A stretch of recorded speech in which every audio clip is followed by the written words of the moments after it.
We're looking at a home product where patients can be managed at home instead of in the hospital. There is a big push in US medicine to not go to the hospital. We're too busy. There's not enough clinicians. And if we can manage you well at home, then you could still be human. And that's important to us. So it will always be a prescribed therapy. The end user is always a patient. It's just where does that patient live and how do we treat them to the best of our ability?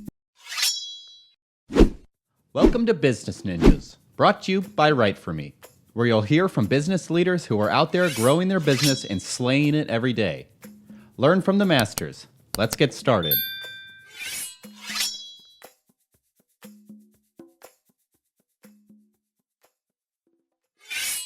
Hi, and welcome to another episode of Business Ninjas. I'm here today with Anna Hayes, Senior Marketing Manager at Vapotherm, and Matthew Pavlichko, Director of Professional Development and Education, also at Vapotherm. Ladies and gentlemen, how are we this morning? Fantastic. Yeah, good. Thanks for having us. Oh, it's my pleasure. Appreciate you spending some time with us here on Business Ninjas. We'll open the floor to who would ever like to tell us a little bit about yourselves and Vapotherm. Ladies first.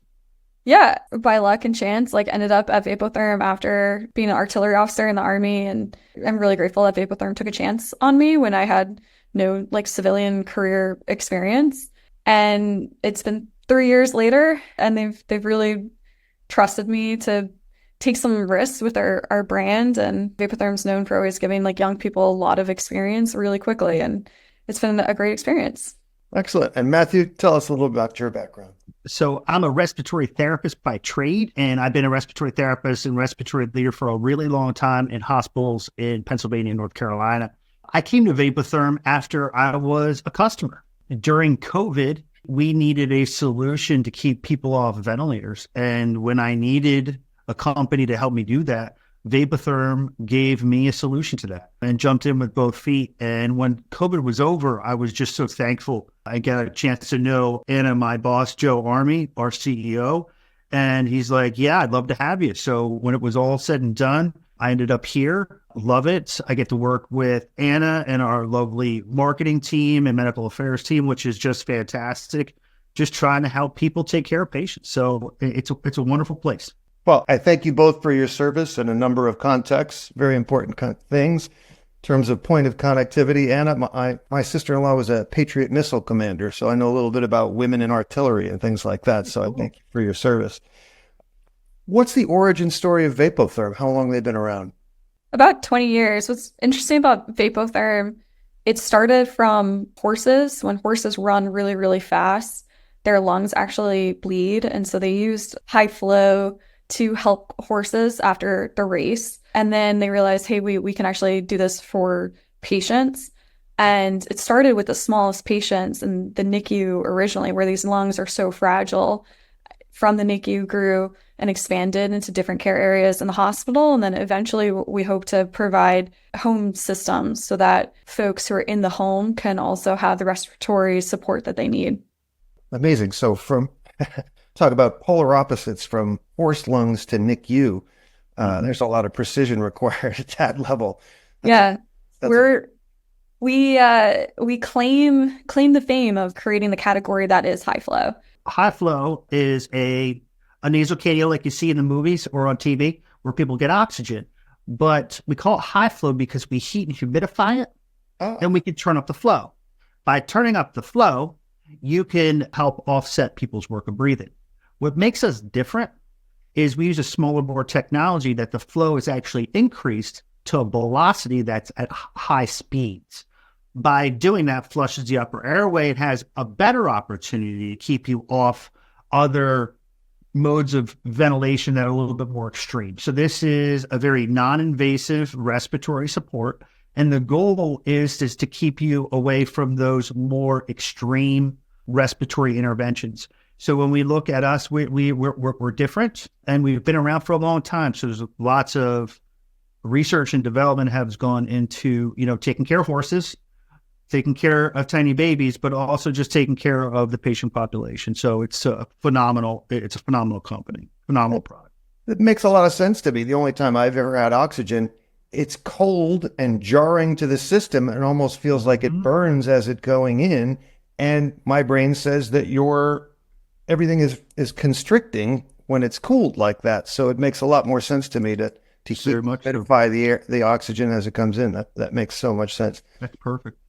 Now, is there a consumer facing component at the moment, or are your customers all medical professionals? Currently, it's a prescribed. It will always be a prescribed therapy by a physician or some type of provider. When it comes to direct to consumer, like direct to the end user, and I talked about it briefly. We're looking at a home product where patients can be managed at home instead of in the hospital. There is a big push in U.S. medicine to not go to the hospital. We're too busy. There's not enough clinicians, and if we can manage you well at home, then you could still be human. And that's important to us. So it will always be a prescribed therapy. The end user is always a patient. It's just where does that patient live and how do we treat them to the best of our ability? And there's so many broad applications. I mean, Absolutely. Elderly patients that are dealing with early dementia and Alzheimer's, I mean, it is factual that oxygen delivery to the brain is critical and helps sort of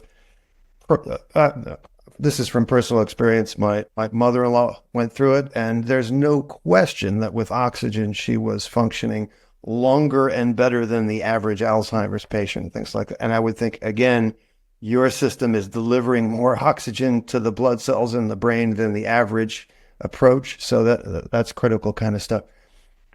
What differentiates your approach from your competition? What makes Vapotherm stand out in the industry?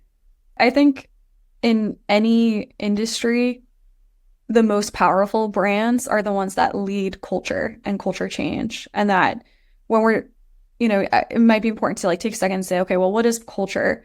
But that's the artifacts, the symbols, the values, the beliefs of any group of people. And so what used to be maybe a culture of I could wear a cross and it could signify my values and beliefs, we do that now with brands. And the most powerful brands are the ones that can lead and facilitate culture. And so we could say, what's the difference between Beats versus Bose headphones? And product-wise, those headphones are pretty similar. They both have great sound quality, but you could argue, does one lead culture and one might not? And you see that success. You see that with REI versus Dick's Sporting Goods, right? They're probably selling the exact same product in the stores, but one actually has a community that's facilitating leading culture, and one is a place you go to when you're stopping by Walmart. And that's a very different experience.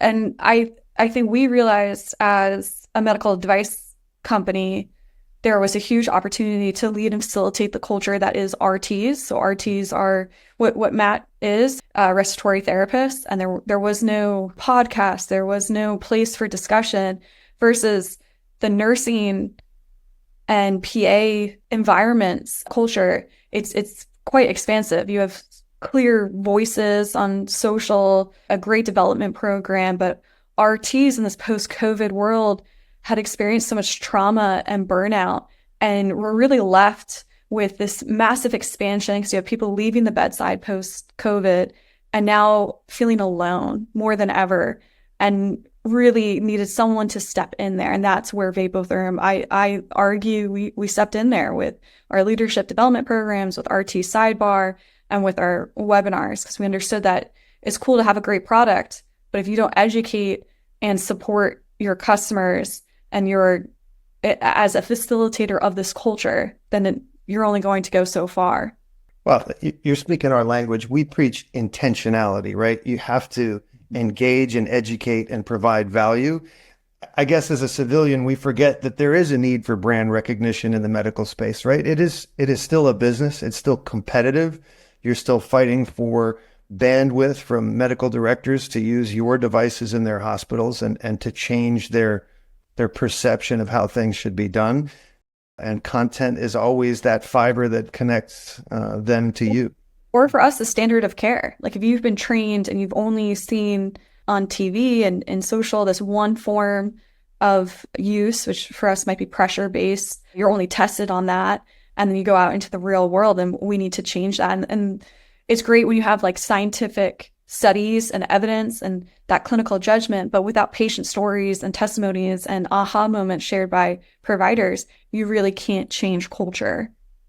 I typically ask companies, how they addressed the opportunities and challenges of growing through COVID. I think that's kind of a lob for you guys because that's an inflection point for a company like yours, I assume. So tell me about those years and that time for you. Yeah, I'll tell you my story because I think my story resonates on what Anna was talking about when it comes to culture. I've known about Vapotherm my whole career. As a respiratory therapist, I worked in the NICU and I used that gear.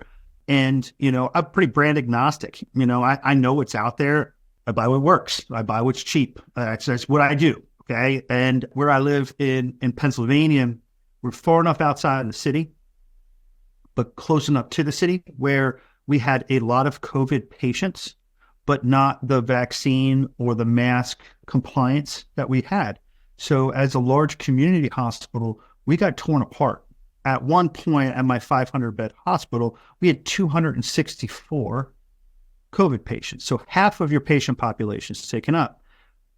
And I got a phone call from my chief medical officer on a Sunday. I'll never forget it. And he said, it's the beginning of COVID, about 2 months in. He goes, Matt, we're killing everybody. I'm like, yep. He goes, you're the head of respiratory. I go, yep. He goes, fix it. Fix it? Like, I'm just a respiratory guy. You're the chief medical officer. Like, holy cow, what are you talking about? He goes, give me some ideas, give me some costs, figure it out. So I went to all these different places trying to figure out where I could benefit patients, but I knew keeping people off ventilators would do the job. If I could do that, I could save lives. I called around lots of different places. I was not expecting Vapotherm to answer the call. And that is the culture piece that drew me to this company is, hey, I need 50 units tomorrow. And I knew it wasn't going to happen. It showed up in 3 days. That's unbelievable. They were there to do it. So when we talk about culture, we talk about a product or brand recognition or anything that you need. It's about taking care of your customers in a way that's not just, here's a piece of technology. I could go on Anna's website at Vapotherm and I could get all the technology information I needed. But to have a company step in to help me like that, that is where we have to, like, that is our true north. That is what we say. This is what our guiding principles are going to lead us this direction, and we are going to stay focused on that. That's the culture that I wanted to work for. So when I was done with my COVID tour of duty, I wanted to join that culture. And I learned a lot from Anna about how culture leads to it's a bigger thing than just your piece of equipment, your widget. So I got really drawn to that. And I think that Vapotherm does that in a way that a lot of companies miss the mark a little bit. Matt, so talk about too what happened recently with your dad in the hospital that you. Yeah. So my Anna always is good at pulling the story out of me as much as possible. So, Anna, I appreciate that. But my dad recently had to have open heart surgery. And my wife and I are both respiratory therapists. I've taken care of hundreds, between the two of us, maybe thousands of open heart patients. So we know what's good. We know what's bad. We know what to look for. And my dad had his open heart surgery at a local hospital, and he was struggling to wake up a little bit. And that's the hardest part after open heart surgery is getting you off the ventilator. Okay. So once you get off the ventilator, smooth sailing. But, as a respiratory therapist, I know that. My wife knows that. Made us very anxious. The standard of care was a little slow, to say the least. And we were pushing, and my wife and I know a lot about medicine. And we were pushing and we were struggling, hey, get my dad off the ventilator. I'm like, okay, we're going to get him off the ventilator in a few hours. No, can you get him off the ventilator now? Because the longer he's on a ventilator, the more risk he has. So we were very, very anxious. And they're like, okay, we're thinking about going to what we're comfortable with a pressure-based therapy to get them off the ventilator. And I said, absolutely not. Like, that's not the right move for my dad. So I said, can you put him on Vapotherm? Now, obviously, it's a gigantic conflict of interest with my dad on my own company's gear. Right. But I knew it. But I knew that it was going to do the job. I knew that it was going to be comfortable. I knew that he was struggling getting off the ventilator. This was going to keep him off the ventilator. So advocating for my dad, my wife and I don't think we made a lot of friends that day, but getting him extubated and put on Vapotherm got him comfortable, got him healing. He was on for almost 4 days, got him under control where he is perfectly fine. Anna and I were just talking about him this morning. You wouldn't even know they had open heart surgery. It looks fantastic. But what Anna and I thought about is, I know a lot about respiratory therapy. My wife knows a lot about respiratory therapy, and trust me, you don't want to mess with her. And we had to go through that very difficult time with my dad, and we know a lot of things.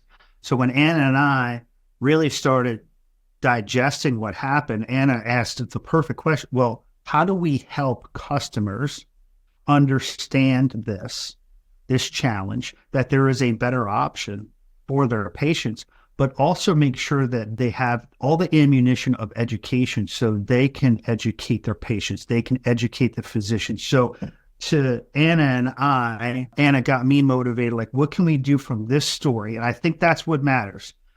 All the data in the world, but a story matters. How can we take this story, take the data that we know, and accelerate our education, accelerate our commitment to patients? And I think that's what we do. And I think that's what we do that's special. So for my friend Anna, thank you for being a great marketer, but like really kind of pushing a little bit, kind of bringing that out of us. And I think that is a great transition to why we started the podcast, because those stories matter. Absolutely. I think post-COVID, people are missing connective human tissue, right? Like, we're not meeting in person at a fraction of the rate we used to. Your industry, what's more important than trust in a medical professional, right? So humanizing, telling stories. What's a better testimonial than you trusting your loved one with your own product, kind of thing? I mean, that speaks volumes. So again, let's make the direct segue.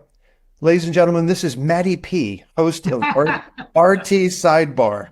Tell us a little bit about RT Sidebar and how you are creating that community and telling your story. Sure. So this is a huge shout out to our friend Jeff Maglin, who, when I started at Vapotherm, he had a box of podcast equipment at our headquarters. And he goes, Matt, you're going to start a podcast. I go, this person's insane. like why on earth would we do that? And I didn't get it. I'll be honest, I didn't get it for a while. And he said, because I learned marketing from Jeff and through Anna and my other marketing friends, we need to create a culture or a place where people can have conversations about the challenges they have in respiratory and what they did about it to fix it. And I'm like, all right, so you picked the old guy Matty P, who's been doing this way too long, to see, if he had solutions to things. I didn't think I did. And I will tell you, our first couple episodes were not fantastic. But RT Sidebar, with the help of Anna, our other co-host, Jonathan Butler, we really started to realize that this had a life of its own, that people needed this. People needed to hear that they weren't alone, that they had the same challenges, that they struggled with having conversations with their bosses. They had struggles having conversations with administrators. They had struggles with mental health. We had, what could we do to take those stories that were relatable to be human?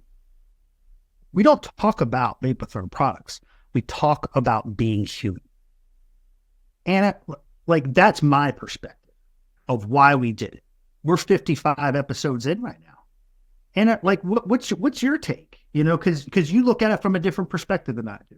Yeah. Well, first, your dad, I think, was really cool when we talk about culture too. Matt's dad is going to get an award in 2 weeks as our patient of the year, which part of culture are rituals. And we tell all of our listeners, if you want to say you're patient focused, how? If not by telling patient stories and by recognizing patients. You should have photos of patients in your.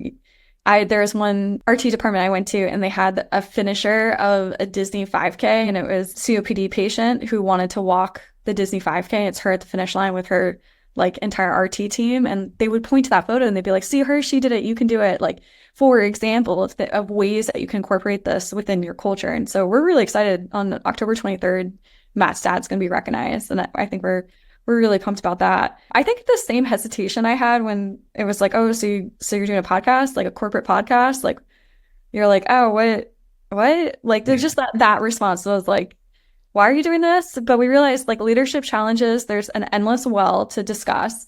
And then we realized this burnout situation that is in healthcare workers across the country who needed to make sense of who they were, who they are, and who they want to be. And storytelling can be incredibly healing to the speaker. We often, I think, experience moments of emotion and tears on our podcasts. We love that we can facilitate that like safe environment, but that's what occurs on a neurological level is this mirror coupling. And so when you start describing the hospital lights flickering as the bed is moving towards the surgical location and the smell of the cleaning solutions, all of a sudden you start to hear and see that. It's like really positive for an audio platform like a podcast. So we started to like dive more and more into that, and then we would try and train the folks who come onto the show with 8 storytelling elements, and then we have like 2 different leadership techniques of like how to incorporate storytelling into presentations, like what makes an effective story. A lot of people stay like high level and they don't want to get into the details and nitty gritty, and so we have to like encourage that and pull it out of our speakers. And we're fortunate that the organization kind of just let us do this. Like we just kind of, started going rogue to an extent of like, yeah, don't worry about us. We're just kind of over here with our microphones, like just like keep doing. But yeah, in any educational context, right? If we're trying to educate on scientific studies or using clinical evidence, it's only powerful if you have this little degree of entertainment. And if you have only entertainment and no education, then it's actually also low engagement, right? You're not changing anything. So there's this balance between education and entertainment. RT Sidebar fits right there in the middle.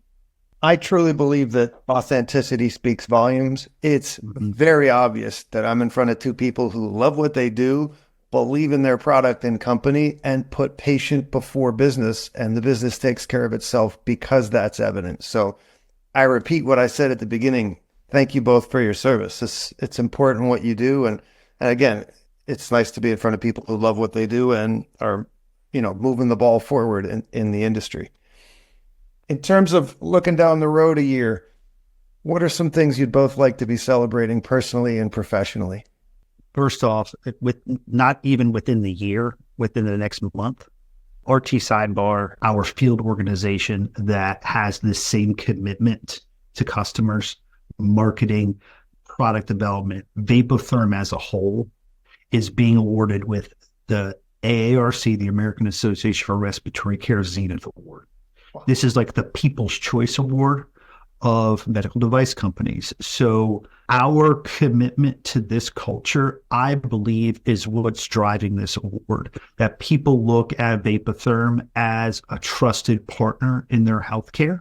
And this is why we got to receive it. So we are excited at the AARC Congress next month in November. We will receive this award for the first time in a very long time. And I believe it has to do with a company's culture that is focused on customers, and people are seeing it. And I think that RT Sidebar, our wonderful education platform, Vapotherm Academy, all the things that we do in the field to support customers is the reason why. That's what I'm looking for. I cannot wait until next month. I can't wait to celebrate with my friends. It'd be Congratulations. Awesome. That's a very high level of validation. That's excellent. Yeah. Anna, what do you think? I want to be able to tell the story that is marketing efforts as it relates to revenue and ROI. Because we can say like, great, cool, like 55 episodes. I can tell you X amount of countries and the downloads and who we've had on our podcast, but how does that relate to actual revenue change and increase? And I think every marketer like relates to that of how do we understand this really complicated and complex capital purchasing pipeline as well as our disposables. I do think RT Sidebar is a brand play, so that's like a little different, but I oversee all of downstream marketing efforts. So I want to be able to see what's effective as a marketer. Like, who doesn't want that, right? Like, so we're really looking into data hygiene and our data pathways and how we're attributing our different actions like to actual ROI. And like, yeah, that's geeky, it's nerdy, but I do want to see that come full circle. Like, I want to be like, I did this and it resulted in XYZ. Like that would be really cool. Yeah, and Andrew, I want to point out that Anna is a small team of 3 in downstream marketing. Like, they are a powerhouse. So big shout out to Angela and Taylor, and then our leader Jessica, who does the science and the marketing, that balance of messaging, which I think she does a great job. But Anna's team is a powerhouse for such a small. They're very mighty, very, very mighty. Well, hey, your ROI involves improving lives and quality of lives and saving lives. That's no little thing. Yeah, there's dollars and cents on a spreadsheet, but there's a whole other impact on the other end of that equation. Mm-hmm. Please tell us, what is your URL? Where can people find Vapotherm, and what social media outlets are they using as well? And where can we find Maddie P and RT Sidebar? Yeah, the podcast is wherever you get your podcasts. So search RT Sidebar. We also have like a LinkedIn group. If you search that, RT Sidebar Barflies, we call our listeners the Barflies. You can join that and connect with us on LinkedIn. And then our vapotherm.com page has like tons of different educational offerings. Like, this is just one. We hosted a webinar yesterday with like 2,000 attendees from over 40 different countries discussing top clinical evidence of 2024, 2023, for example. So there's other things we do too that is worth following along in this journey for sure. Anna Hayes, Matthew Pavlichko, again, thank you for what you do. Thank you for spending some time with us on Business Ninjas. All the best to you and yours, and continued success at Vapotherm. Thank you. Thanks for having us. It was super fun. My pleasure. Be well.